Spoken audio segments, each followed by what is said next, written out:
Welcome back, everyone. Soccer, or football as the rest of the world calls it, is the most popular sport on earth.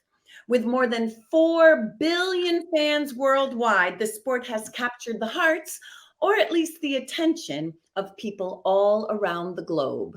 Yeah, Val, that's so amazing. And as part of our Hispanic Heritage Month celebration, YurView is carrying several new programs, including a fascinating series called the Soccer Academy. Producer and host Antonio Soave is here to tell us more. Welcome to Main Street Living. It's great to be with you. Thank you very much. So happy to have you here. So, you produce and host a series called the Soccer Academy, which That's has right. been running since what, 2003? So, what Yep. can I'm, viewers experience in this show? the Soccer Academy, the basic premise is to spread a message of peace through soccer around the world. And of course, as you mentioned in the intro here, soccer is really the world's most popular sport. Mm. So, as a vehicle, as a tool, it's really very effective when we talk about peace, especially with younger soccer players, their parents, their extended families, and coaches worldwide. So, it really has quite a bit of appeal. Yeah. And side note here, Antonio Suave, any relation to Rico Suave, just so we know? No, but I get that a lot. So I wish there was. Okay. Well, very well loved, and soccer is very well loved around the world. And with this show, you've gotten to go to the ends of the earth to talk about this game. What is it about soccer that's just so universally endearing? Well, let's talk perhaps a little bit about that. We've shot the show in places as diverse as Jerusalem, of course, in Israel. We've shot the show in Damascus, Syria. We've shot it in Amman, Jordan. And now we just recently filmed 2 episodes in Morocco, in the Wow. cities of Marrakesh and Safi. So really, from an international perspective, I think what appeals to people, apart from the soccer elements, because there's a soccer instructional component, is the fact that there is a lot of cultural exposure. So people like to see, what's new, what's fascinating, and what's interesting in different cultures around the world. And that's what we try to do, because the show is not just instructional in nature, but it is also educational, if you will. So it's a bit of a travelogue. But some of the interesting stories have to do with places like Damascus, Syria. We were actually there filming just prior to the outbreak of the civil war in Syria. Mm. So sometimes, the message that we're spreading and the tool and the vehicle we're using, soccer that is very effective. Now, in some places, we go there to mitigate some of the damage that's been done, if you will, in let's just say the political governmental sphere and so on.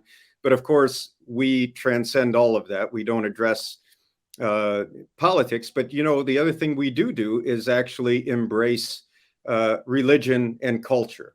So, for instance, when we're filming in Syria, we'll also film next to a mosque and talk about some of the positive attributes of the people who are spreading peace through both soccer as well as their faith and their culture and their identity.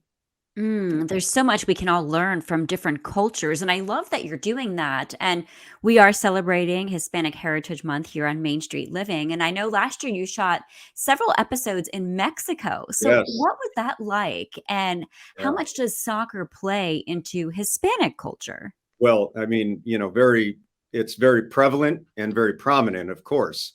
From the viewpoint of Mexico, and I had been there, of course, several times in the past, and spent a lot of time in Latin America in places like Brazil and Argentina and Colombia too, where soccer is pretty much, you could call them the national pastimes.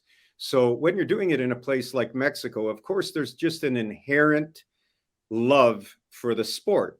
And the sport is ingrained into the culture, a lot like, even though soccer has grown dramatically here in the States, soccer is more like Sunday football is here, or Saturday college football. Mm. So everything Mhm. revolves around, the lead up to some of these major games. So we had the wonderful opportunity to film with some of the clubs like Leones Negros in the city of Guadalajara. We got to film with the former coach of Pumas, and we got to film with one of the all-time great coaches, Herrera, also known as El Piojo. So, it was a beautiful experience, and we were right there near Azteca Stadium filming with him. And he's really larger than life. But, from a Mexican perspective, also here in the States, as we know, because that culture is so prominent, prevalent in the States, and it really is linked to soccer most of the time, to the big teams in Mexico City and the big teams in Guadalajara. I think it was pretty well received. So we got to film 5 episodes last year in Mexico. And of course, the other reason we focused on Mexico was not just the vicinity with the States and the cultural affinity and so on, but the pandemic limited some of our other episodes that we had planned in other areas, but it worked out very well. So we were able to become fully ingrained and engrossed in Mexican culture during that time. And people especially liked the fact that we stopped at some of the more exotic markets in Guadalajara and Mexico City. And people even saw what it looks like to have a chocolate-covered scorpion for dinner. Oh, no, thank you. You guys haven't had that before? Yeah, so you've said that one of the goals of the show is to spread global peace. How can soccer accomplish that? Well, I've been involved with an entity known as the United States Institute of Peace in Washington, D.C. since 2014. So, apart from the show, some of my background has to do with foreign policy. So I'm very much of a believer that we can achieve higher standards of peace and certainly much greater methods and modes of collaboration on a global scale.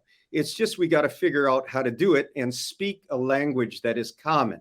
So certainly soccer is one of those languages, but it's a tool, it's a vehicle, like many other things that transcend politics, right? So arts and culture, entertainment to a large degree, you can use all of those platforms to create more of a cooperative environment between and among cultures around the world. Oh, yeah. And you're spreading so much good information. I love everything that you're doing. We got to wrap things up here, but quickly, where can our viewers go to get more information and watch the show?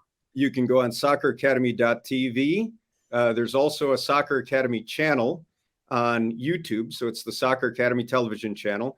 Awesome. Wow. Thank you so much. Thanks so much, Antonio. Thank you. It was great talking with you. Thank you. Me too. All right, well, let's just keep the fun times rolling. Coming up, we are celebrating the Dominican community in Rhode Island.